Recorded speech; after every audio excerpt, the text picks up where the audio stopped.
بسم الله الرحمن الرحیم. الحمد لله و الصلاة و السلام علی رسول الله صلی الله علیه و سلم و علی آله و صحبه اجمعین. ما و شما در سلسله درسی که در توحید فکری توحیدی ما و شما خواندیم که محبت که است سه بخش داشت. بخش اولش محبت خالق با مخلوق بود، او را ما و شما خواندیم. بخش دومش محبت مخلوق با خالقش است و این دو بخش تقسیم میشه که اول محبت توحیدی هست و دومش محبت شرکی هست. محبت توحیدی چه قسم تعریف میشه؟ هو افراد الله سبحانه و تعالی فی العباده، یگانگی الله سبحانه و تعالی در عبادت است. چی معنی؟ ایره توحید عبادت میگن و محبت توحیدی هم میگن. عبادت است به خاطر از اینکه این عبادت قلبی هست و محبت توحیدی میگن ایره به خاطر از اینکه انسان موحد در قلب خود الله متعال بسیار دوست می داشته باشه. والذین آمنوا اشد حب لله. این محبت توحیدی که است چهار بخش با خود باید داشته باشه، چهار چیز باید امرایش یک جای باشه. این محبت به امرای تعظیم یک جای باشه، یعنی وقتی که ما الله را دوست داریم به امرای از او عظمت خالق هم می داشته باشیم. دوم این محبت وقتی که می داشته باشی قلباً محبت داری و الله را به عظمت یاد میکنی، به همراه از این همچنان در مقابل الله متعال خودت ذلیل و خوار میسازی، دوستش داری به همراه تذلل و تعظیم.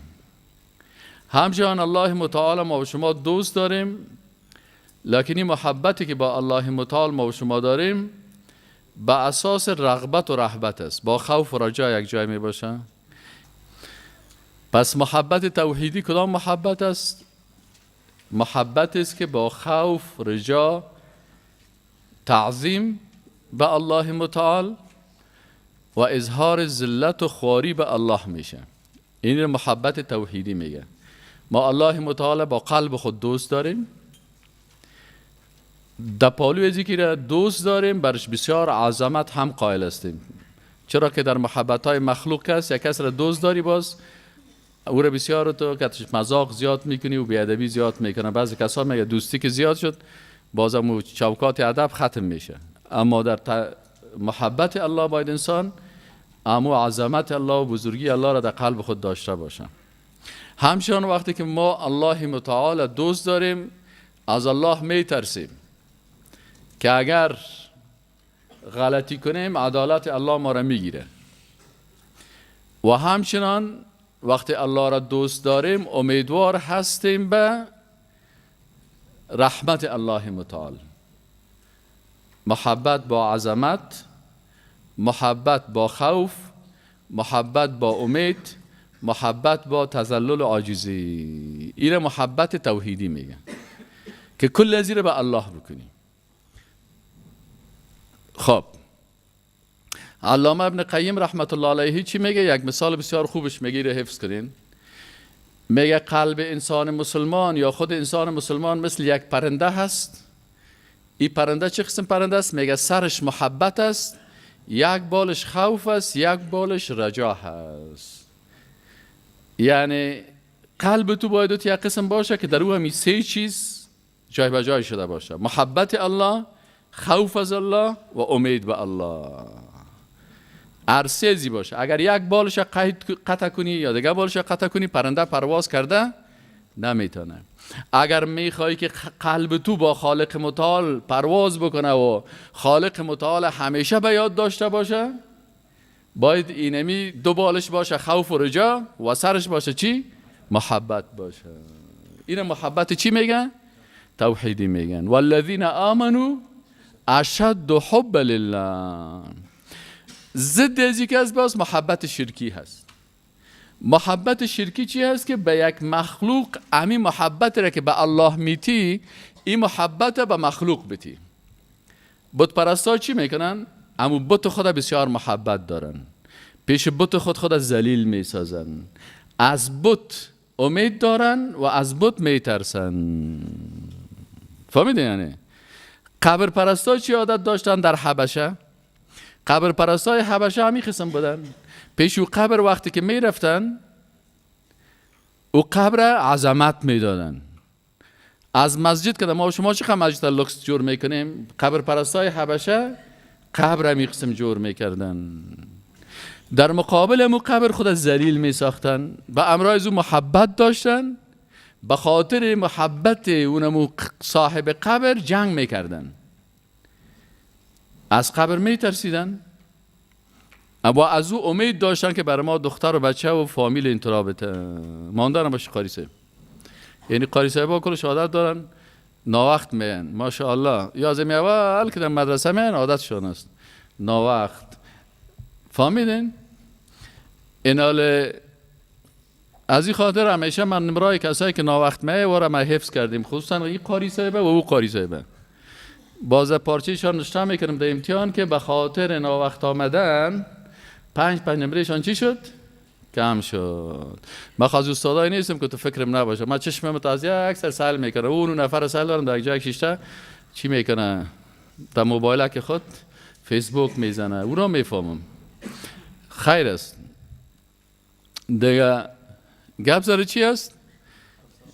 که محبت، یکی محبت توحیدی شد، ضدش محبت چی است؟ محبت شرکی. اونمو چیزهایی را که ما به الله باید بکنیم، اگر او را یک کس به یک مخلوق میکنه، اینی را محبت چی میگن؟ شرکی میگن. که امرایش خوف باشه، رجا باشه، تعظیم بر از او باشه. اگر خوف و رجا و تعظیم نبود، بازی محبت عبادت گفته نمیشه. شما اگر پیش یک بت پرست برین، برش بگین که این بته ما میخوایم که یک چشم از زیر سیاه کنم، او میگه که اوه یکم مت کرو. اگر بگینه ما بزور میکنم کت شمشیر میکشه، کت جنگ میکنه، این بسیار دوست دارن. میگه سونش بد سل کده نمیتونی. این محبت چی است؟ تعظیم شرکی. بت ای قدر دوست داره، از او بت میترسه. چی میگه؟ وقتی که رسول الله هم صحابه را رای کرد که برین اونجا یک دانه بت از فلانی منطقه ده، او فلانی منطقه هست بت، ای بتا را بشکنانین. ای بت پرستا گفتن اوه که اینالی صحابی بتا بشکنانه سعی که دستاش خشک میشه. از او بت قم میترسن. میگه دستت خشک میکنه. میگه امی بت که از دست بزنه، دست ای بت قدر قدرت داره که با سعی که دستاش خشک میکنه. صحابه رفتن گفتن خلاص بان که دستای ما خشک شوه. رفتن صاحب تبر را گرفتن، همین گردن بت برشون طرف پراندن. بت پرستا پیش بت میرفتن و بر از او سجده میکردن. اینه الله متعال چی میگه در سوره بقره آیه 165 بکشین. ای بت پرستا و قبر پرستا و مخلوق پرستا را الله متعال میگه و من الناس، و بعضی از مردم من کسانی هستند که یتخذو میگیرن من دون الله اندادا، که الله شریک میگیرن. الله را در چی شریک میکنن؟ مخلوق که الله در چی شریک میکنن؟ در محبت شریک میسازن، در عظمت دادن او مخلوق شریک میسازن، در خوف از او مخلوق شریک میسازه و در رجا از او مخلوق را شریک میسازه. پس الله متعال میگه بعضی کسا هستن بغیر از الله دوستا میگیرن، شریکان میگیرن. یا چی صفت دارن؟ یا الله میگه صفتشانی است که یحبونهم که حب الله. این قسم ای بتها، ای قبرها، ای انسانها، ای مخلوقات به اندازه دوست می داشته باشه مثل که یک مسلمان امرای الله محبت داره. او محبتی که یک انسان مؤمن موحد به امرای الله داره، او را مشرک به امرای کی میکنه؟ این محبت به امرای مخلوق میکنه. هر مخلوقی که زنده باشه، بت ضرور نیست که چوبی باشه، بعضی وقتا بت چوبی می باشه. فهمیدین یعنی؟ چند قسم ما باشه ما بت دارین. باشه امروز برزان بتایی را که الله شریک میسازن محبتش پیدا میکنن. بعضی کسا بت خود از چوب جور میکنن، این را بت چی میگن؟ چوبی. بعضی کسا این بت خود به شکل قبر جور میکنه، این را بت سمیتی میگن. فهمیدی یعنی؟ این دو قسم است. بعضی کسا بت‌های گوشتی داره، آدم زنده را برای خود بت جور کرده، از او خوف میکنه، از او رجا میکنه، برای او عبادت میکنه، محبتش بسیار قوی هست. میگه اگر این شخص چیز بگویی در میگیری. پس ایره بت چی میگن؟ بت چوبی، بت سنگی، بت گوشتی. فهمیده یعنی؟ یک قسم بت دیگه هست. او چه قسم بت است؟ بسیاری کسان نمیشناسن. یک قسم بت است، بت رواجکی. رواج خدای قدر دوست داره که از قرآن سنت هم کده رواج خدا برتریت میته. رواج خدا که حکم الله شریک میسازه. تو برش میگه که الله این، تو میگه نه. ببخشی برادر خفه نشی. ما بسیاری وقتا را دیدیم بعضی کسا را که بگی برادر الله این تو میگه، رسول صلی الله علیه و سلم این تو میگه، داروسی تا این تو کنه، بازو میگه استاد جان در این مسئله الله و رسول بان. اینجا رواج است. رواج یگان تا باز میگه رواج، یگان تا رواج میگه، یگان تا غنه میگه، یگان تا غنه میگه. فهمیده؟ انالیا میگن که رواج است. بعضی اوقات اینمی قوانین پدری که است، پدرهای خود، پدرکلانهای خود پرستش میکنن، نه به شکل بت، نه به شکل مجسمه، بلکه به شکل یک قانون. استاذ مخپکیگه یا مجلس که التا خلقو داده کن رو په برقه گیده ما ورته ویل ورور دلته الله داسې وایي، رسول الله صلی الله علیه وسلم. هغه راته ویل چې والا استاذ مونږ خو دلته شریعت نه کوو، دلته پښتو کوو. کله کله د پښتو بت پرستش کیږي. ما بعضی اوقات میگیم ما رواج قومی خودم میکنیم، ما مردم فلانی منطقه تو رواج داریم. پس اینمی رواجش یک مجسمه هست برش. چند قسم بت شد؟ 5 قسم. یک قسم بت دیگه هست که به شکل نفس در داخل ازی هست. افرأیت من اتخذ الهه هوا. برش بگویی که الله این تو میگه نه. استاد شما چی هستین؟ عیفی ازی که در خارج هم درس خواندین. انسان ذوق داره، علاقه داره. ما چطور میتونیم؟ پس چی میکنین؟ میگیم ما حکومت مردم توسط مردم، حکومت نفس توسط نفس برای نفس. یا معبود خود کی رو گرفتن؟ نفس خود. این دیگه مجسمه شد. بعضی کسا عقل خود مجسمه جور کرده. میگه عقل مرا که قناعت نتی، من قرآن قبول دارم نه سنت قبول دارم. دیدین نه؟ عقلی برای ما بگو. برش میگه برادر در معقولات خواهد عقل برات میگم، لیکن در غیبیات دیگه من ملائکه را چه قسم در عقل تو برات ثابت کنم؟ میگه تا که برای من ثابت نکنی من قبول ندارم. عقلی برام دلیل بگو. مجسمه ازی، معبود ازی کی معبود خود ساخته؟ عقل خود ساخته. بعضی کسا چشم خود معبود خود ساخته. کی را؟ چشم خود.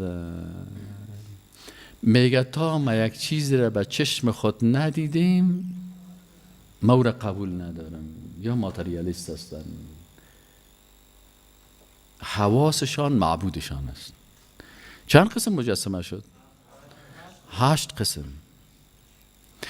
بعضی ها پدرای خود بت خود ساختن. و اذا قیل لهم اتبعوا ما انزل الله قالوا بل نتبع ما وجدنا علیه. الله میگه بعضی کسا پدرای خود بتهای خود ساختن. او بت پرست بیچاره را کافر میگه، خودش که بیادر از او است، از او که بدتر کافر است، باز خدا میگه من بسیار خوب آدم هستم.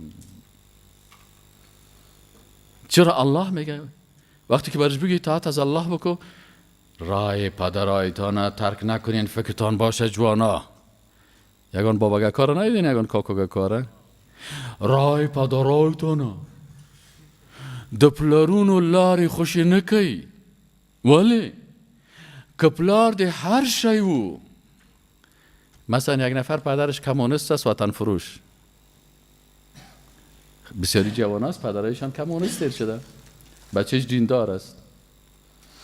بعضی کساس مثل ابراهیم علیه السلام واره، پدرش خودش پیغمبر است، پدرش بت تراش است. آل ابراهیم علیه السلام اگر از آزر پیروی میکرد، الله برش میگه نکن. پشت نام پدر چی میگردی؟ پدر خیش شو اگر مردی. شاعر میره میگه، قربان از این شاعر. شاعری که ماهر نبود و شاعر نیست. باید ماهر هم یعنی در توحید مهارت داشته باشه. اصلا شاعرای ما که بسیاریشون شاعر هستن خب ماهر نیستن. هر چی که در فکرش آمد هم تو سر به خود گفته میرن. اینال بعضی کسا پدر پرست هستن، بعضی کسا قوم پرست هستن، بتش قومش است. بعضی کسا رواج پرست هستن، بتش رواجش است. بعضی کسا نفس پرست هستن، بتش نفسش است. اینیا کلش انداد هستن. اگر در سوال امتحان آوردم براتون گفتم که 15 مثال برای انداد بنویسید. انداد چیست؟ شما میگن بعضی اوقاتی ند شریک با الله چی شریک قرار داده میشه؟ یک مجسمه. بعضی اوقات یک قبر، بعضی اوقات نفس، بعضی اوقات پدران، بعضی اوقات رواجها، بعضی اوقات قوم و قبیله، بعضی وقتها نفس، بعضی اوقات چشم، بعضی اوقات عقل. کسایی که معبود خود عقل ساختن باز برای ازیا نامک‌های خوبش میمانه. چی میگن؟ میگن ما عقلگرا هستیم. یکی پرسان کردم شما چی هستین؟ گفت ما عقلگرا هستیم. ما را در زبان انگلیسی ایدئالیست میگن. اوه you are idealist. میگن yes I believe on my idea. ما باور. Do you believe on Allah? No. I don't believe on Allah. I believe on my idea. ما به عقل خود و ایدیای خود باور دارم. خب شما What do you believe? I believe on my body. بادیش، چشمش، گوشش، حواسش چیش است؟ معبودش است. در غرب اکثر کسا را که پرسان بکنین همه تو میگه Do you believe؟ برش ما پرسان میکنیم Do you believe؟ میگه Yes I believe. What do you believe on؟ میگه I believe on my body. خودم نیازه میگه من به العیاذ بالله به خالق ندارم. پس این بادی خدا چی ساخته؟ خود معبود خود ساخته. فهمیدین یعنی؟ بعضی کسا علم ساینس معبود خود ساخته، شریک الله ساخته. انداد چقدر زیاد است. او چه قسم است؟ مثلا میگه که I believe on science. اینا من میگم خب ما هم مثلا ساینس قبول داریم. میگه نه من ساینس اساس عقلانیت و اساس دینم است. اگر روح در اینمی میز لابراتوار بیاریم من روح قبول دارم. اگر در میز لابراتوار روح نبیاریم من امی روح هیچ قبول ندارم. بیار در لابراتوار ملائکه را در لابراتوار آورده میتونین؟ پس میگه no I believe on science. شما جوانا سعی کنید چند تا لشکر شیطان، الله در قرآن میگه نور، ظلماتی و نور. ظلمات زیاد است، نور یکی است. فهمیدی؟ پشت شما را چقدر شیطان ها گرفته. ماتریالیست پشتتان گرفته، ایدئالیست عقل پرست پشتتان گرفته، پدر پرست پشتتان گرفته، حس پرست عقل پشتتان گرفته، قوم پرست. بسیار کسا را سیل کنی که خوب دیندار است لکن در بخش قوم پرستی تو پخته کافر است که آیات قرآن قبول نداره. انما المؤمنون اخوتون قبول نداره. از قوم مستی پیش بیا، نیستی برو. از قوم مستین که دماغ قوم نیه، خورور میمیه، دوست میمیه، عزیز میمیه. خود که قوم نیه، پختون نیه، خود ما حیث نیه. انما المؤمنون اخوتنا قبول. فهمیدین؟ پس من تعصب به خاطر از این نمیکنم. من خودم معرفی کنم پدر ما پشتون است، دما پلار پختون ده و مادر ما تاجیک و دری زبان است. ما اردوش دوست دارم. اما قوم پرستای اردویش دشمن الله است. فهمیدین یا نه؟ خوارزادای مزبک است، قندق سیز طبیعت یخشی جانمان جرمه. فهمیدی؟ او را هم دوست دارم، اما قوم پرستش باید بگوییم که از چوکات دین مبرای. به خاطر چی؟ به خاطر ازی که الله متعال میگه که ان اکرمکم عند الله اتقاکم. پس بعضی کسا معبود خود قوم خود ساختن. انداد فهمیدین؟ انداد حس پرست، نفس پرست، عقل پرست، پدر پرست، قوم پرست، قبر پرست،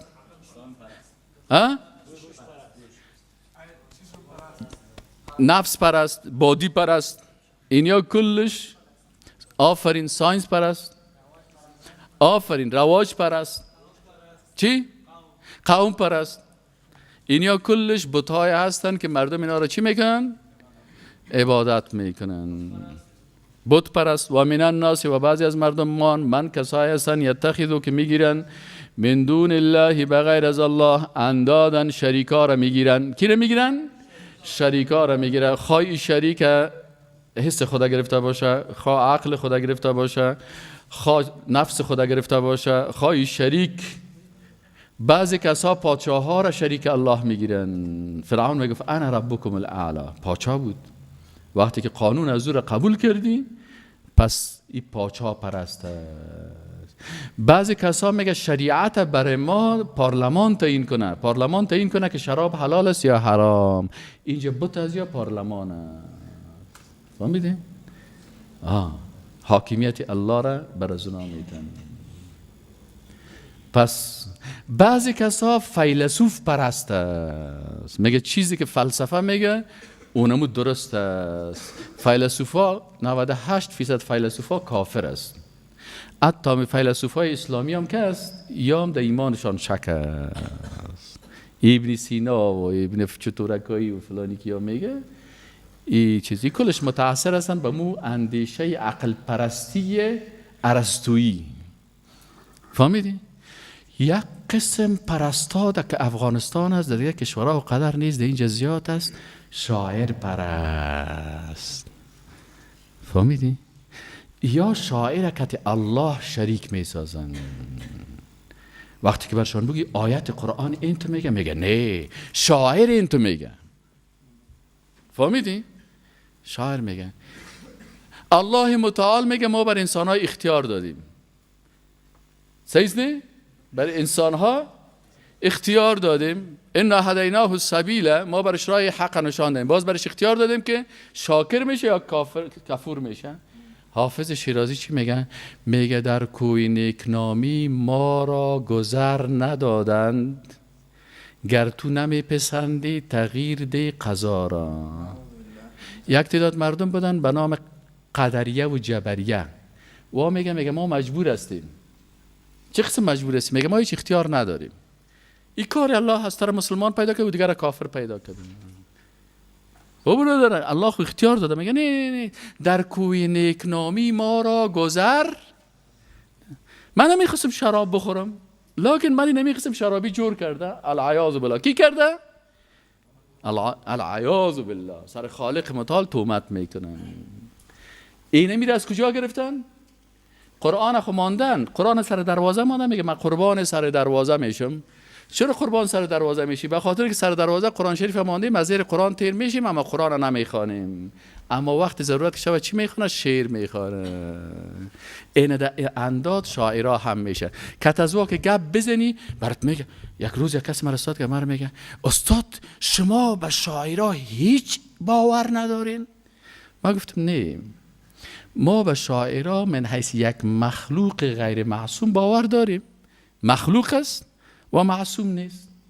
و کتاب شعر که کتاب الله میبینیم برابر نمی کنیم. کتاب الله بالا است. هر شعری که مخالف کتاب الله باشه شعرش در دیوال میزنیم. در دیوال که این از اولیا موسو میپرته میشه. شعرش قبول نداریم. فهمیدی؟ در کوی نیکنامی ما را گذر ندادن گر تو نمیپسندی تغییر قضا را. قرآن میگه قسم نیست. قرآن میگه ما براتون راه را نشان دادیم، قرآن را بخونین، شما خودتان حق و صلاحیت دارین. اگر قاتل هم بخیزه بگه که در زیر دام ها ما را گذر ندهین چون قتل ما به دست العیاذ بالله آن خالق ماست. القتل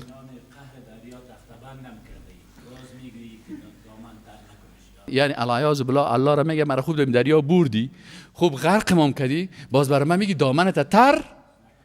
این تهمت سر الله هست نیست. این شاعر عقیدهش با قرآن برابر است. این الله متعال توهین میکنه. در دنیا که از قوانین به اساس چی است؟ زبانت است. من تو را مسلمان میگم، اما قلبت به کی ارتباط داره؟ به الله داره. آل تو که بر من گفتی من مسلمان هستم، چرا کلمه خیخانی میگفتی؟ تو چی؟ من میفهم، نفس میفهمه. صحیح شد نه؟ پس هر شاعر مقیاسش پیش ما در عالم دنیا که است به اساس چی است؟ به اساس ظاهر است. حتی ما و شما در درس خوانیم رسول الله صلی الله علیه و سلم برای یک کس چی قسم توصیه کرد؟ رسول الله صلی الله علیه و برای کس توصیه کرد، گفت مثلا شما 2 نفر میایین، صحیح نه؟ این 2 نفر وقتی که پیش من میایین سر یک زمین دعوا دارن، صحیح نه؟ سر یک چیز دعوا داره. یکی زبانش بسیار تیز است و یکی زبانش بسیار ضعیف است. صحیح شد نه؟ رسول الله صلی الله علیه و گفت که دلایل تو قوی است، زبانت قوی است، اما خودت میفهمی که زمین از تو نیست. من نظر به ظاهر فیصله میکنم، زمین برای تو میتم. اگر باز خودت فهمیدی که زمین از من است، باز فیصله من زمین از تو نمیسازه. ما در حقیقت برای تو یک توته آتش دادیم. از این خاطر میگه احکام دنیا به چی است؟ به ظاهر است. باطنش باز در روز قیامت که است، باز احکامش به اساس چی است؟ باطن است. چرا؟ از قلب الله خبر دارد. تو که در امروز در مسجد آمدی، پیشوری مکامه دمی درس شیشتی، من میگم اینم برادر مسلمان ماست کلمه خوان آمده درس تفسیر خوان و سبا روز مکس تو را اونجا میکشم برنامه ستاره تفسیر به کل دنیا تو را معرفی میکنم. با ان شاء الله بعد از این برنامه داریم که ستاره های تفسیر معرفی کنیم. هر کدام شما باید موضوعات اختیار داشته باشین، یک موضوع را اختیار کنین و اینجا بیاین اونمو رو تشریح بکنین در اینجا شیشته و باز ما از اونمو ستاره های تفسیر اختیار میکنیم. صحیح نه؟ اما ای که تو چرا اینجا آمدی؟ نیتت چی هست؟ نیتت مادی هست یا معنوی هست؟ صحیح شد نه؟ اینال ما تو را از قلبت حساب نمی کنیم. حالا تو بر ما بگو یک نفر تو را میگه، مثلا بر ما میگه در قعر دریا مرا داخل کردی، صحیح نه؟ باز مرا میگه کالای تر نشو، یعنی تو مرا مجبور کردی. صحیح شد نه؟ من اینال تو را بس امیجا در زیر میز چه خود کنم نه؟ باز برات بگم که بخستاد شو و ما کمت گرفتیم. باز چی میگنی؟ تو خود مرا میگه که استاد حال تو مرا زیر میز چخ کردی، حال مرا ما کم گرفتیم، مرا اجازه هم نمیتی برایم. باز مرا میگه بخیس هم گپ بزن. من از کجا از زیر میز گپ بزنم؟ اینال گپ سر از است که ما گپ ظاهرش میگیریم، ظاهر قضاوت میکنیم. اگر او کدام چیز باطن داره او را با بین خود و بین الله، او را 2 بجه شب از خواب بخیزه و برای الله بگه. لکن در ظاهر وقتی یک نفر این گپ میزنه به این معنا هست که یعنی من هیچ اختیار ندارم عقیده اونم جبریه را قبول دارم. فهمیدین نه؟ از این خاطر وقتی که یک کسی گفت که انا الحق، از این می جرعه منصور دادن، انا الحق میزد و خمار شد مست. وقتی که منصور حلاج خیس پیش مردم یک دفعه گفت دی بالا پوش ما بجز از خدا چیز دیگه نیست، علما گفتن بکشینش، بردن اعدامش کردن. چرا؟ گفتن شریعت چی رو میگیره؟ ظاهر میگیره. در ظاهر کفر گفتی. ای که باز اگر تو خوب آدم هستی و نیستی، آلخ ما چرتت کردیم، صحیح نه؟ آلخ ما اعدامت کردیم به حساب ظاهر. باز که در آخرت اگر خوب آدم میبودی و چطور میبودی و باز الله تعالی میبخشه و کار الله است. ما در کار الله مداخله نمیکنیم. و رسول الله صلی الله علیه و سلم هم به ظاهر میره میگفت. یک صحابی ظاهرا چی کرد؟ سعی بعضی گپا رو متوجه باشین. بعضی کسایی این گپا رو گوش نمیگیرن، بازیگر روز میگه والا من جاهل هستم. نه، باید جهل خودت دور بکنیم. چند نفر صحابه در یک جای شیشته بودن، متوجه هستین؟ شما خود جوانایی هستین که عقیدهتون از کتاب الله و سنت رسول الله صلی میگیرین. رهبر ما و شما رسول الله صلی الله علیه و سلم است. رسول الله هم که از صحابه هم تو شیشته بودن، قرار از غزوه آمده بودن. در بین اینمی کسایی که رسول الله صلی الله علیه و آله بود و خودش صحابیان میگرفت، در جهاد هم رفته بود، در غزوه حنین. پس که رسول الله صلی الله علیه و آله شیشتن، یک دفعه اینجا قرار شیشه بود، برای زگه چی میگه؟ این قاریا رو میبینی؟ میگه کدام قاریا؟ اون میگه پیغمبر صلی الله علیه و آله صحابه رو میبینی که شیشتن. خود چی کرده؟ گفت یارو میبینی شکماشون کتا در جنگ پس میرن و باز خوردن بسیار زیاد میخورن و حق چند نفر میخورن. این صحابی برش گفت منافق، تو رسول الله صلی الله علیه و سلم و صحابه را رشخند میزنی و توهین میکنی و تحقیر میکنی؟ تو باش ما برم پیش رسول الله صلی الله علیه و سلم میگه پای تو را بگویم. صحیح شده؟ همین شخص آمد گفت من حرکت کردم که برم پیش رسول الله صلی الله علیه و سلم. گفت من هنوز پیش رسول الله صلی الله علیه و سلم نرسیده بودم که وقت جبریل امین آمد و با رسول الله صلی خبر داد که این نفر کافر شد. این نفر خودش چی میگفت؟ که خود صاحب من مذاق میکردم. و صحابی دیگه چی میگه؟ میگه رسول الله صلی وقتی که بر از این خبر داد این نفر خاص برش گفت که تو کافر شدی. رسول الله صلی سر شتر خود سوار شد. این نفر میگه آمده بود از همین پالان شتر رسول الله صلی گرفته بود. رسول الله صلی سر شتر بالا هست. یا رسول الله انما كنا نخوض و نلعب. یا رسول الله من خو مذاق میکردم، من خو فلانی میکردم، این خو گپ نفسم بود، این گپ براستیم نبود. یا رسول الله صلی رسول الله صلی از سر شتر برش میگفت بالله و آیاته و رسوله کنتم تستهزئون لا تعتذروا. حال عذر مزر نکن، قد کفرتم بعد ایمانکم. چه وقت کافر شدی؟ بعد از اینکه مؤمن بودی، بعد از اینکه صحابی رسول الله صلی شده بودی، بعد از اینکه در جهاد هم رفته بودی، بعد از تو چی شدی؟ به خاطر بی‌ادبی و توهین و تحقیر به رسول الله صلی و اصحاب رسول الله صلی تو کافر شدی. دلیلش قبول کرد؟ نه. چون رسول الله صلی ظاهرا کلمه کفر از دانه شنید و استهزاء و توهین است. این حال بسیاری کسا به می گپا خود فریب میده که من مذاق میکنم یا این گپ دلم است. در هر چیز مذاق.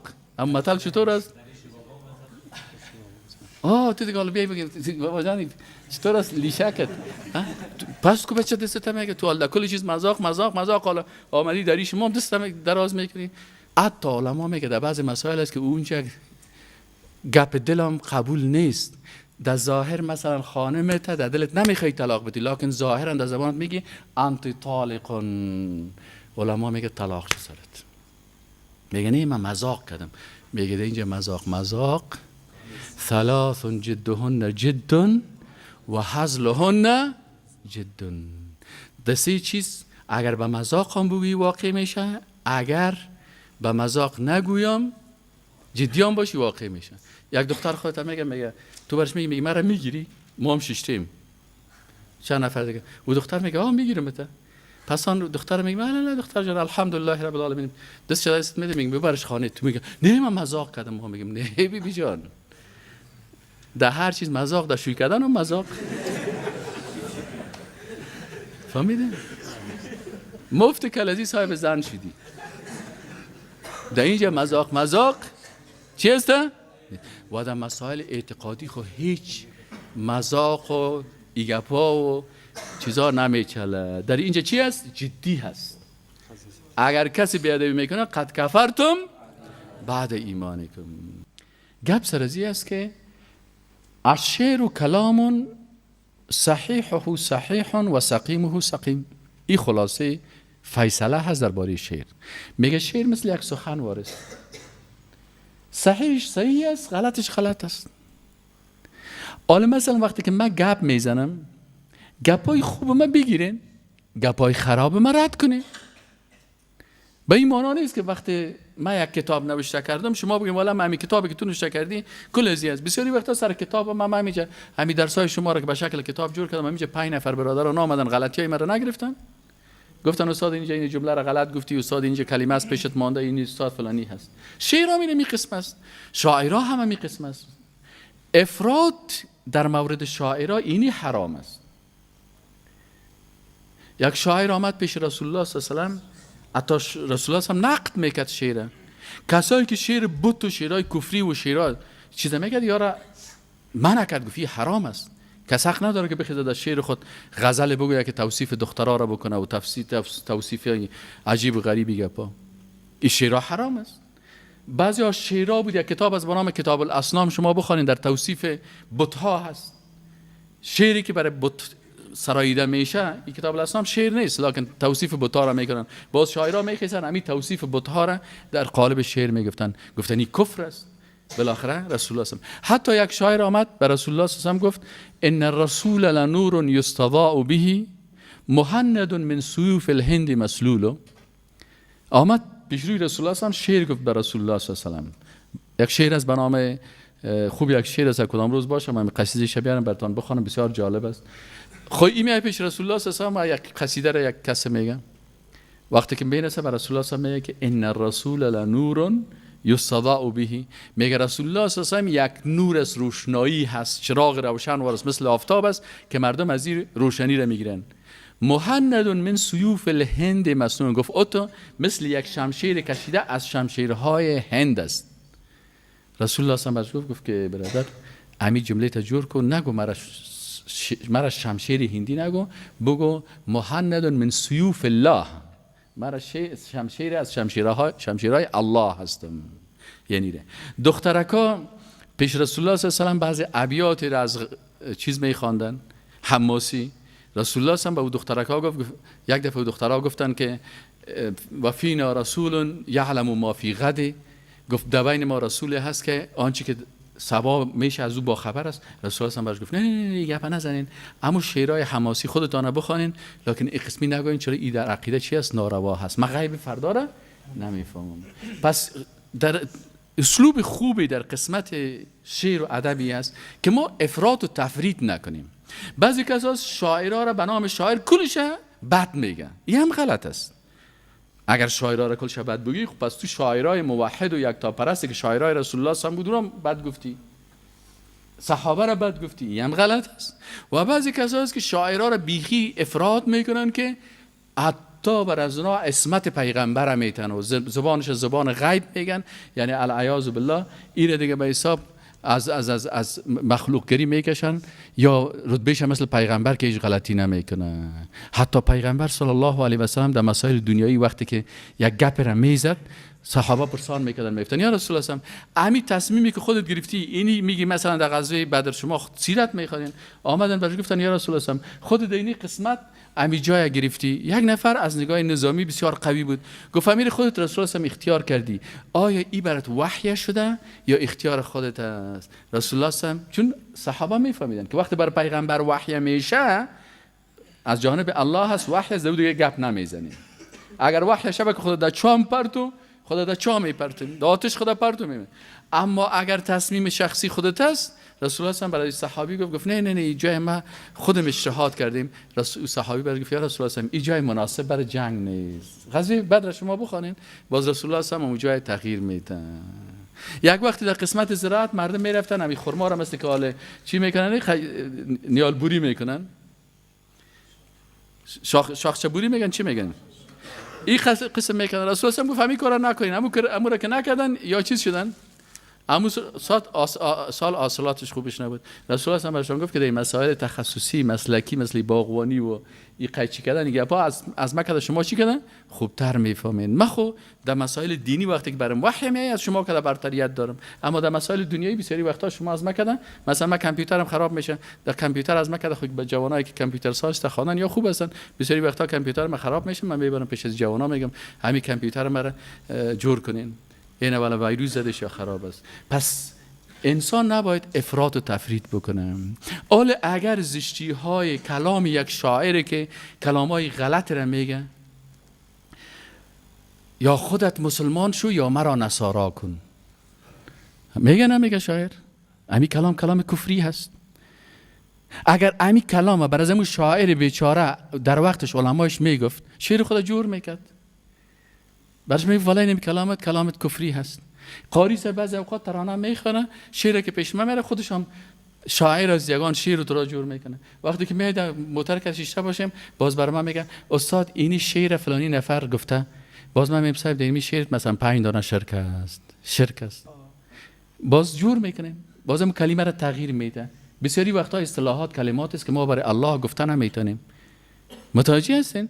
این حال شاعرها بعضی اوقات همین گپا را میگن، یک کسی بود توصیف میکرد که الله متعال خوب یک انجینیر است و خوب یک دیزاینر است. چه درست گفتم برادر عزیز، ما حق نداریم که کلمات انجینیر و دیزاینر و این کلمات برای الله متعال استعمال بکنیم. این کلمات است که بر شایسته مخلوق است. ما در عقیده میگیم که صفات مخلوق را به الله متعال نسبت نمیدیم. آلیخ انجینیر مخلوق است، دکتر مخلوق است، دیزاینر مخلوق است، متوجه هستین؟ هنرمند مخلوق است. این صفات از برای خالق متعال نمیتیم. این مسائل کلیدی عقیدتی هست. اگر امو شاعر هم هست، شاعر اگر زنده می بود برش نصیحت میکردیم، توصیه میکردیم، مثل قاری صاحب واره. اگر نه که فوت کرده، ما شعرش هم میبینیم، او شعرش که با قرآن و سنت برابر است خوشش داریم، استفاده میکنیم. او شعرش که خراب است، ضد شریعت است، ضد عقیده هست، المخ مجبوریت نداریم که بخیزیم اگر چیز باشه. خب این میگه الله متعال چی میگه؟ و من الناس، و بعضی مردم من کسان هستن که یتخذو میگیرن من دون الله، بغیر از الله اندادن. چی میگیرن؟ دوستا و شریکا میگیرن. اینا اقسام اندادم فهمیدیم. یحبونهم که حب الله، اقدر که تزیا محبت میکنن مثل که مسلمانا و مؤمنین که الله، یعنی محبت الله را به مخلوق میته.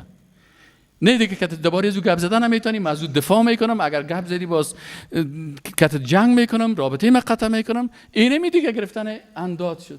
چی بت باشه، چی مجسمه باشه، چی قبر باشه، چی هر چیز باشه. و من الناس ما يتخذ من دون الله اندادا يحبونهم كحب الله. الله متعال میگه والذین آمنوا، اما کسایی که مؤمن هستن صفتشون چی است؟ اشد حب لله، یعنی صفت از یه چیز که یا بسیار محبت قوی با کی دارن؟ با الله دارن. الله را دوست دارن، به عظمت الله باور دارن، از الله میترسن و به الله امیدوار هستن.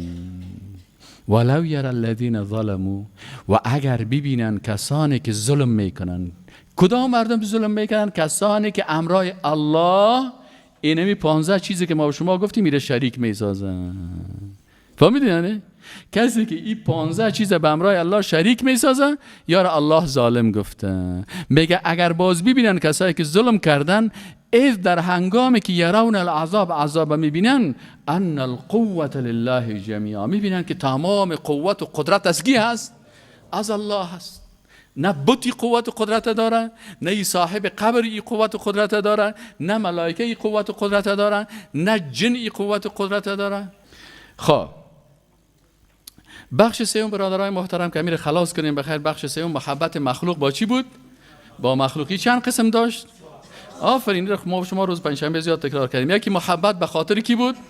به خاطر الله بود. قسم اولش محبت به خاطر الله متعال که است، میگه این محبت کسی و یا چیزی است که آن را الله دوست داره.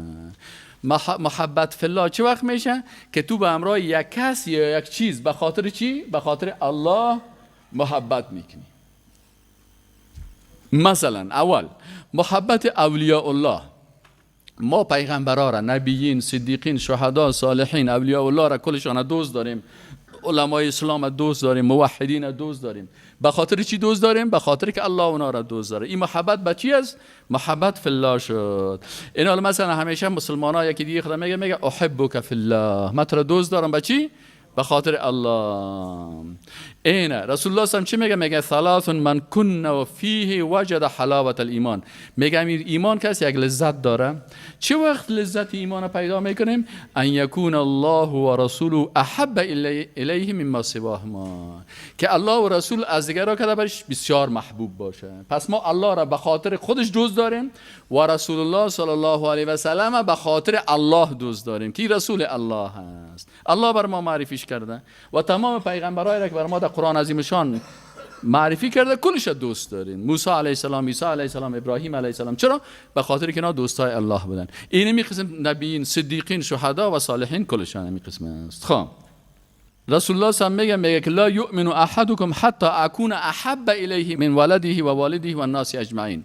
حتی رسول الله صلی الله علیه و میگه حتی ایمان شما تکمیل نمیشه، مؤمن کامل گفته نمیشه تا که من که پیغمبر الله هستم مرا از مادر و پدر و اولاد و کلشان کده زیادتر دوست نداشته و ناس اجمعین و از تمام مردم ها. پس ما رسول الله صلی الله علیه و حتی از جان خودم کده زیاد دوست داریم، نه تنها از مادر و پدر خود. فداه امی و ابی و اسرتی و اولادی و فداه نفسی، یعنی فدای رسول الله صلی الله علیه و مادرمان فدای رسول الله صلی الله علیه و باشه، پدرمان فدای رسول الله صلی الله علیه و باشه، اولادایمان فدای رسول الله صلی الله علیه و باشه، نفس ما خودمان فدای رسول الله صلی الله علیه و سلم. ما این قسم رسول الله صلی الله علیه و سلم و از تمام پیغمبران لا نفرق بین احد من رسوله، در بین پیغمبرای شک فرق نمیکنیم، کل پیغمبرا جان ما فدایشان. رسول الله صلی الله علیه و یک عادت داشت و چی بود که صحابی را کسی را که دوست می‌داشت باز رسول الله صلی الله علیه و میگفت که احبک فی الله، متر دوست دارم. روایت است عن معاذ بن جبل رضی الله عنه میگه قال اخذ بید النبی صلی الله علیه و سلم، میگه دست من رسول الله صلی الله علیه و سلم گرفت، دست میگه فقال یا معاذ، میگه بر من گفت ای معاذ، قلت لبیک، میگه من گفتم لبیک، بله من به احترام استاد یا رسول الله. قال انی احبک، رسول الله صلی الله علیه و معاذ رضی الله عنه میگه اینی احبک، من تو معاذ دوست دارم. قلت انا والله احبک، میگه من برش گفتم قسم به الله است ای رسول الله صلی الله علیه و آله، من تو را دوست دارم. قال الا اعلمک کلمات تقولها فی دبر کل صلاه، گفت آیا یادت بتم یک چند کلمه که بعد از نمازهایت بگویی چون من تو را زیاد دوست دارم. قلت نعم، معاذ رضی الله عنه میگه من برش گفتم بله رسول الله. قال قل، میگه رسول الله صلی الله علیه و آله گفت که بعد از نمازهای فرض که میخوانی چی بگو؟ بگو اللهم اعنی علی ذکرک و شکرک و حسن عبادتک، یا الله برای من کمک بکو، اعنی مرا کمک بکو علی ذکرک، به ای که من تو را یاد کنم، تا که الله کمک نکنه ما یاد الله را کردن نمیتونم، الله کمک کنه. و شکر که یا الله مرا کمک بکن که من شکر تو را بکنم. و حسن عبادتک، و عبادت خوب، یعنی مرا کمک بکن که عبادت خوب بکنم، عبادت خوب. سعی کنین اینجا یک چیز براتون بگم. از این حدیث من اگه فهمیدم، بچم شما فهمیدین یا نه فهمیدین، من فهم خودم میگم. وقت رسول الله صلی الله علیه و سلم بر یک کس دین تشریح میکرد، یک حکم الله را برش میگفت، اول قلب از او را آماده میساخت، برش میگفت من شما را دوست دارم. وقتی که یک کس را دوست داشته باشی باز بر از او دین درس میدی و او را بفهمانی که من امی درس بر شما به اساس دوستی میتم. فهمیدین یعنی؟ حالا اکثر مردم پیش فلانی استاد نرین، چرا؟ میگه او استاد تو را خراب میکنه، یعنی دشمنت است، تبلیغات دشمنم تو. این حال وقتی که ما و شما یکی دیگه خدا دوست داریم، ما بر کل تا میگیم که احبکم فی الله، من کل شما را به خاطر الله دوست دارم. این حال وقتی که درس میخوای این اسلوب است. شما اگر کسی را دعوت میکنین حتما او را دوست دارین. چرا دوست داریم؟ اینمی از دوستی هست. مثلا من شما را دعوت میکنم، من برای شما درس میدم، این به خاطر محبت است. نمیخوایم شما در دوزخ برین، میخوایم در جنت برین. یک روز یک کافر در زندان آمد پیش من، یک انگلیس آمد، من میگه که ما شما را زیاد قدردانی میکنیم، شما یکی از یار پروفسور آف افغانستان. برای ما گفته شده که شما یکی از پروفسورهای افغانستان هستین، استادای افغانستان هستین و شخصیت‌های افغانستان هستین. زیادی گپا را گفت. خب من گفتم اوکی تانک یو. من گفتم خیمه اگر برات بگم، ما گفتم تو از انگلستان اینجا آمدی، چقدر خوب آدم هستی، ما میخوایم که یک کار بر تو بکنم. تو تا اینجا آمدی قدر بر من زحمت میکشی، در داخل زندان آمدی، مرا پرسان میکنی که صحتت چطور است و مشکل نداری و دوا برات میرسه و چطور است، چرا گفتم پرسان میکنی. خیمه یک گپ دوستانه برات بگم قبول میکنی؟ گفت قبول کن. من گفتم کل کتابا رو خوانی، می قرآن از این مشانم خو یک دفعه بخوان، همین قرآن یک دفعه بخوان میشه که مسلمان شوی. گفتم میفهم بین ما و شما چی فرق است؟ ما تو سایل داشت بسیار هم تو جدی چیز شد، خیز دو دسته برای من قول داد. اول بسیار آنم تو در چوکی شیشتا بودی قسمی دیگه میکرد، پس آن که من برش شروع کردم خیز دو دسته استار شد، قول داد. من گفتم میفهمی که what is the difference between we and you؟ گفتم میفهم فرق بین ما و شما چی است؟ گفت چی است؟ من گفتم شما شبهای تاریک صبح میکنین به خاطر ازی که ما را نابود کنین، ما را بکشین، وطن ما را خراب کنین، سرزمین ما را خراب کنین، اولادای ما را آسیب برسانین. و هم میفهمین که ما شب تا به صبح چی کار میکنیم؟ گفت نه نمیفهمیم. گفتیم ما اگر در زیر خانه هم باشیم، در هر جای باشیم، شب تا به صبح فکر میکنیم که چه قسم شما را همراه خود یک جای به جنت الله ببریم. ما میخوایم که سعادت دنیا و آخرت پیدا بکنیم. ما اینمی قسم هستیم. در قرآن عظیم شان شما اگر استادای تفسیر میشین، انشاءالله شما ستاره های تفسیر هستین، در قرآن عظیم شان عمیق فکر بکنین. یک وقت رسول الله صلی الله علیه و سلم با 10,000 لشکر جنگی داخل مکه شد. 10,000 در کل مکه مثلا 500 نفر بود، 600 نفر بود، 1,000 نفر بود، اون عددش من نمیفهم. خب کم بودن دیگه، 2,000 بودن، 3,000 بودن. خود 10,000 لشکر آمد. 10,000 لشکر آمد یارو از 4 طرف منطقه محاصره شد. رسول الله صلی الله علیه و سلم به خاطر دلسوزی از این مردم گفت که در خانه از شب داخل نشین، با اینکه خوب روشنی شود، صبح شود، کلگی بیدار شود، بعد از او باز ما لشکر حرکت میتیم. در بیرون شب ماندن. اصحاب رسول الله صلی الله علیه و چی عادت داشتن؟ خب رسول الله صلی الله علیه و بازم به خاطر که یا هدایت شوند اعلامیه را روان کرد، گفت هر کس در خانه کعبه باشه مسئول است، هر کس در خانه خود دروازه را بسته کنه مسئول است. یک صحابی به رسول الله صلی الله علیه و گفت یا رسول الله صلی الله علیه و امی خاندان ابو سفیان کس یا بسیار پاچاخیل هستند، پاچایی زیاد کردن یا امتیاز زیاد خوش دارن. در می خط خود نوشته کرد هر کس در خانه ابو سفیان هم داخل شود در امن است.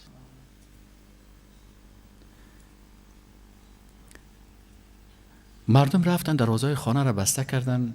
تنها گفت ما کسی می جنگیم که مسلحانه در مقابل ما استاد شوند. مردم رفتن در خانه های خود، زنا و مردا رفتن اشتککای خود گفتن بچیم. گفت بیا اینجا بچیم. گفت چی کنم؟ گفت برو بچیم. دمی پیش صحابه در آمدن، رسول الله صلی الله علیه و داخل کعبه داخل شدن و چیزی که بتا بود کلش شکستاندن و کعبه را پاک کردن و شروع کردن به عبادت الله. این مردم بچه‌های خود را گفت بچیم تو بیا اینجا برات گپ میزنم. گفت چی؟ گفت بچه ما تو برو، خب ما خب برآمدن نمیتونیم، خب ما خالق فعلا دیگه اینجا هستیم، تو برو ببین که یا چی پلان دارن، بی در بین خود چی میگن. آیا میگن که باش یارو در خانهایشان بریم از یک سر سرایشان ببریم، از یک سر بکشیمشان، خانهایشان در بتیم، برو که چی میکنن. میگه ای بچه ها و طفلا و تر آمدن آهسته آهسته، صحابه ششتن دیگه نماز میخوانن. ای بچه های خورده گوشه های خود گرفتن که یا چی میکنه. آل گوش میگیره که صحابی پیغمبر اصحاب رسول الله صلی الله علیه و سلم پیش خانه کعبه دعا میکرد، میگه یا الله ما نمیفهمیدیم، یا الله ما را هدایت کردی، یا الله ما دین اسلام قبول کردیم، یا الله ما این راه روشن قبول کردیم، یا الله ما مسلمان شدیم، یا الله همین مردم نمیفهمیدن که ما جنگ میکردن، یا الله همین مردم بیعقلی کردن، یا الله قلبای از روشن کو که یا مسلمان شوند، یا الله ما خوش هستیم که اینا مسلمان شوند، یا الله اینا را هدایت بکن. میگه اشتکا رفتن به فامیلای خود گفتن که مادر جان پدر جان، صحابه میگه که الله متعال شما را توفیق بده که شما مسلمان شوین، برادر ما شوین، خواهر ما شوین، یا الله یارم توفیق بده که مسلمان شوین، یا هم که ما در جنت برن، یا الله امی سعادتی که بر ما نصیب شده یا الله بر از یام نصیب بکن، یا الله امی عزت بر از اینا هم نصیب بکن. اینمی دعای رسول الله صلی الله علیه و صحابه بود که یک دفعه صاحب از کوها مردم صاحب بغلای کعبه کوها بود، در سرای کوه خانه مردم بودن، کعبه در پایانی بود.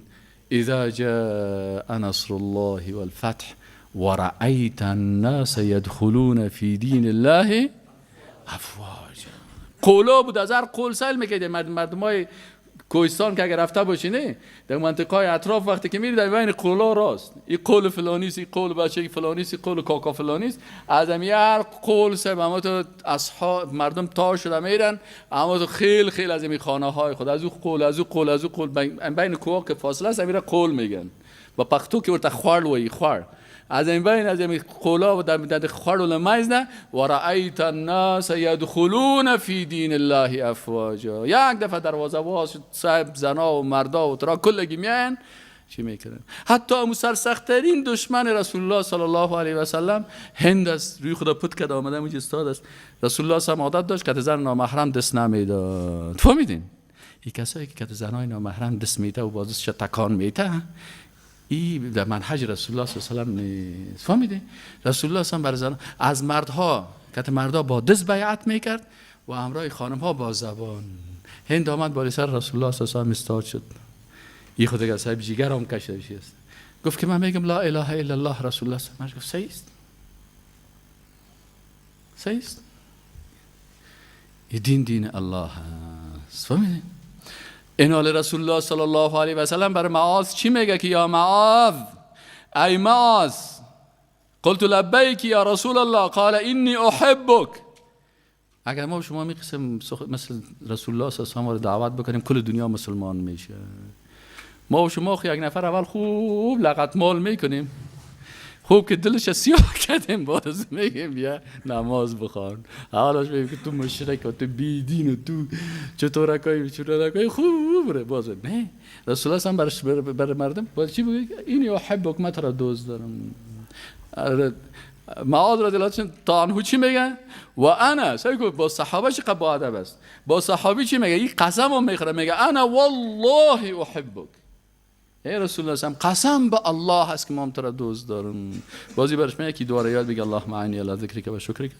دیگه محبت اماکن مقدسه هست. مثلا ما شما مکه را دوست داریم به خاطر الله دوست داریم. مثلا مدینه منوره را دوست داریم به خاطر الله دوست داریم. قدس شریف دوست داریم به خاطر الله دوست داریم. مدارس دوست داریم به خاطر الله دوست داریم. مساجد دوست داریم به خاطر الله دوست داریم. فهمیدین یعنی؟ این کلش به خاطر الله دوست داریم. دیگه محبت زمان هاست. بعضی از زمان ها را دوست داریم. شهر رمضان الذي انزل فیه القرآن، ماه مبارک رمضان را دوست داریم. لیلة القدر را دوست داریم. 10 روز ذوالحجه را دوست داریم. صحیح؟ نهم دوم عاشورا را دوست داریم. عید قربان را دوست داریم. عید رمضان را دوست داریم. این کلش به خاطر که اوقات الله تعیین کرده که یا عزت های خاصی است. محبت سخنان مانند مثلا کتاب الله را دوست داریم. سنت رسول الله صلی الله علیه و سلم دوست داریم. این کلش به خاطر چی؟ به خاطر الله هست. قسم دومش محبت افراطی است. یکی محبت توحیدی بود، دیگهش محبت چی است؟ افراطی. محبت افراطی چی است که بعضی کسا افراط میکنن در محبت خود. بعضی از مخلوقات که مثل ما و شما گفتیم، بعضی مخلوقات مثلا از دایره انسان میکشن، صفات الله را بر از او میتن. چرا پیش از این بت رفتی؟ ولی این بت مرا شفا میده. ابراهیم علیه السلام میگه و اذا مرضتم فهو یشفین. ما که پیغمبر الله هستم، ولی الله هستم، مریض شدم فهو یشفین، مرا الله شفا میده. ابراهیم علیه السلام میگه مرا الله شفا میده. تو میری در قبر ابراهیم میگی ابراهیم برای من شفا بده. این افراط شد. این محبت افراطی هست. این محبت افراطی را الله دوست نداره. بعضی کسا مثلا از مخلوقات خوف میکنه، کفتر شاد شمشیر را دست بزنی میکشید. محبت افراطی هست. کفتر فلان نفر که از پیش قبرش چه شوی سازبانی صاحب موتر لول میته. این محبت افراطی هست که بر از او علم غیب میته و بر از او قدرت بسیار عالی را قائل میشه و یا بر از او محبت افراطی میکنه. سوم قسمش محبت عادی هست. محبت عادی کدام یکی است؟ محبت عادی طبیعی، محبت غریزی. اولش مثلا محبت شفقت و مهربانی است. مثلا هر پدر به اولاد خود شفقت داره، هر مادر به اولاد خود شفقت داره. این محبت طبیعی غریزی است. این هیچ کدام مشکلی نداره. از نگاه عقیده اسلامی بسیار درست است. ما مادر خود دوست داریم، پدر خود دوست داریم. دوم محبت احترام است. یکی محبت شفقت است، دیگه محبت احترام و قدردانی هست. مثلا من پدر خدا دوست دارم، احترام میکنم، محبت میکنم. محبت اولاد به والدین، محبت شاگرد به استادش، محبت ما و شما به یک بزرگ ریش سفید، محاسن سفید، پر از اونا محبت، احترام. ایره محبت چی میگن؟ احترام و عزت است. سوم قسمش محبت انسان به چیزهایی است که خوشایند است، یا محبت طبیعی است. متوجه هستین؟ مثل چی؟ مثل محبت انسان به غذا. گرسنه به غذا محبت داره، کمی بوی شبش میگه اوه کاش کمی اله. محبت جوانا به نامزادایشون، این محبت نکاح، محبت غذا، محبت لباس، محبت دوستا، اینیا که هستن اینا چی هستن؟ اینیا میگه داخل هستن در محبت مباح طبیعی. فهمیدی؟ به شرطی که این محبت ها افراطی نباشه که انسان از دایره دین بکشه. یعنی اینقدر که غذا محبت نکنی که باز حرامم بخوری. صحیح شد نه؟ یا که همسرت که محبت نداشته باشی که باز مادر پدر از خانه بکشی، او رو بگی که مادر پدر چی کنم، هستی نیستی تو هستی. این باز معصیت داخل میشه. چهارم قسمش محبت انس و الفت است. محبت انس و الفت چی هست؟ محبت انس و الفتی است که یک نفر که 4 روز اکسن درس خوانی امروز دوستی و محبت پیدا میشه. این هم ممنوع نیست. قسم چهارم محبت ممنوعه هست. قسم چهارمش کدام محبت بود؟ ممنوعه. محبت ممنوعه کدام یکی هست؟ ها انتم اولائی تحبونهم ولا یحبونکم. سوره آل عمران آیت 119 را بکشین. بعضی کسا هست، بعضی از مردمای بیدین، مشرک، کافر، منافق، مرتد، ایره به خاطر از خودگیگریش دوست می داشته باشی. الله متعال چی میگفت؟ به صحابه میگه ها انتم اولائی، شما کسانی هستین که تحبونهم، شما اینمی مشرکین و اینمی کافر دشمنای الله کس، یا را بعضی اوقات به خاطر قرابت چی می داشته باشین؟ دوست می داشته باشین.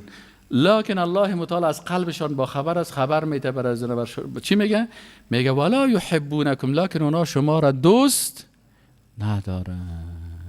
همه هر جایی که بیشینه بازیگه پس پس پس پس پس پس پس درام که بیری بازی دیگه خدا میگه اون رو میبینی؟ او نور میبینی؟ کدامه که اونم یک پکولک سیاه که داره، اونو کی بود؟ اینه. فهمیدی؟ ولا یحبونکم، شما را دوست نمیداشته باشن. و تؤمنون بالکتاب کله، شما به تمام کتاب ها، به قرآن به تمامش ایمان دارین، لکن اونا کل قرآن قبول ندارن. و اذا لقوکم، بازی مردمای منافق چی میکنه؟ وقتی که شما ملاقات میکنه باز میگن قالوا آمنا، باز میگه صاحب ما بسیار مؤمن هستیم، ما دیندار هستیم. در پیشانی ما کافر نوشته شده؟ از ما که در مردم دیندار است. مسجد جور میشد، ما مسجد جور کردیم. در زمانی که حزب دموکراتیک خلق افغانستان در قدرت بود چند تا مسجد در کابل جور شده. مسجد خود جور کردی، خود نماز خانه او کردی. فهمیدی؟ شما اونا را دوستی میگن لیکن اونا شما را دوست ندارن. در ظاهرتان باز چی میگه؟ آمن ما ایمان داریم، بسیار خوب مردم هستیم، مسلمان هستیم، پیشانی ما رسه که کافر نشته نیست، اینه در نماز هم میخوایم، اینه صاحب نماز، اینقدر ما دیندار هستیم. یک کس آمده بود از امریکا، چی میگن؟ اینقدر اونجا دینداری زیاد شده. مفتم خود چی میکنن؟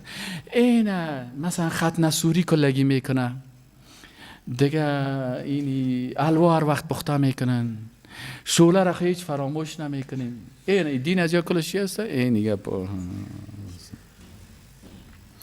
وقتی که پیشتان آمد باز میگه ما ایمان داریم. و اذا خلو، باز وقتی که جدا شدن، تنها شدن، چی میکنن؟ الله متعال میگه عدوا علیکم الانامل، باز همی انگشتای خود به دندان میگیره. گگیره که میامد که کالاگا کشه از همی تنش جدا میکرده. این قسم میگه قل بگوی رسول الله صلی الله علیه و بر از اینا موتو بغیظکم، با اینمی خشمی که در دلتان دارین در مقابل مسلمان ها بمرین. و بسیاریشان با اینمی خشم مردار شدن، با چیز خود نرسیدن. ان الله علیم بذات الصدور. الله با آنچه که در قلب ها تیر میشه بسیار باخبر است. اینال محبت الله را آخرین نقطه‌ای که ما شما میخریم فضایل محبت الله را یا تیسیز میگیم که خلاص شویم. محبت الله که است چی فضیلت داره؟ اصل توحید و روح توحید محبت الله است. کسی که الله را دوست نداشته باشه، رسول را دوست نداشته باشه، هیچ مسلمان نیست. دوم، ضرورت به محبت الله از هر ضرورت کده بیشتر است. سه، این محبت تسلیت است برای مؤمنا در هر مشکل، در هر سختی که باشی، وقتی که بفهمی که من الله را دوست دارم، من سختی را برات آسان میسازم. چهار، اگر کسی الله را حقیقتا دوست داشته باشه، این وسیله خوب است برای ترک معصیت. گناه را ترک میکنی. چرا؟ آدم که کسی را دوست داشته اوامرش زیاد اطاعت میکنه. 5، وسوسه های شیطان محبت الله از بین میبره. کسی که وسوسه های شیطانی داره با الله محبت خود قوی بسازه، وسوسه های شیطانی خود به خود گم میشه. این کلش نسخه هاست. با داشتن چنین محبت نعمت خالق به مخلوقش کامل میشه. ای که الله بر ما و شما دوستی خود و دوستی رسول خدا نصیب کرده، این نعمت الله سر ما تکمیل شده. و یک نقطه دیگه هم ببخشید که اینجا مانده، وسایلی که محبت خالق جلب میکنه. از شما کس پرسان میکنه چی کنیم که محبت خالق جلب شود؟ اول، تلاوت کتاب الله با تدبر، خوب در آیات الله فکر کنی. دو، با علاوه فرائض با نوافل به الله خود نزدیک ساختن. سه، ادامه ذکر الله، همیشه با قلب، با زبان، با عمل، در هر حالت کسی الله را به یاد داشته باش. 4، ایثار نمودن محبت خالق بر سایر محبت های نفسانی. هر جایی که نفس چیز کرد محبت الله را برتریت بدی. 5، مطالعه و دانستن اسماء الله و صفاتش با قلب و روان. اسماء و صفات الله را خوب بشناسی، محبت با الله زیاد میکنه. 6، نظر و تفکر نمودن به نعمتها، احسانها و دلایل قدرت الله. میخوای که با الله محبت زیاد کنی، ببین که چی نعمتها را برات داده. اعضای بدنت عقل نمیداشتی؟ روز یک کسی گفت میگه من در یک زندان رفتم، میگه حالا مگه پاشم، میگه من در یک زندان رفتم، میگه در زندان سعی کردم یک نفر در یک اتاق 20 سال بندی کرده بودن. چند سال؟ 20 سال. میگه من گفتم چرا این بیچاره 20 سال اینجا بندی کرد؟ میگه دیوانه هست، اگه علاج بدی خدا دمی دیوار و دروازه میزنه، ما در این اتاق مجبور هستیم 20 سالی رو چی کنیم؟ فامیلش پیسه میده که بندی کنین. شکر عقلت بکن. خب 6، نظر و تفکر نمودن به نعمتها، احسانها و دلایل قدرت الله. 7، انکسار و شکست قلبی در مقابل الله متعال. در مقابل الله شکست اختیار کن. 8، خلوت با خالق متعال. یگان ساعت تنها بشی با الله مناجات بکو، تلاوت کو کتابشه، با قلبت استغفار کو، محبت الله را بر جلب میکنه. 9، همنشینی با دوستای الله بکو. همیشه کوشش کن در مجالس دوستای الله بشینی، چرا مجالس دشمنای الله تو را از محبت الله دور میسازه. 10، دوری از هر چیزی که میان قلب و خالقت فاصله ایجاد میکنه. و السلام علیکم و رحمت الله و برکاته.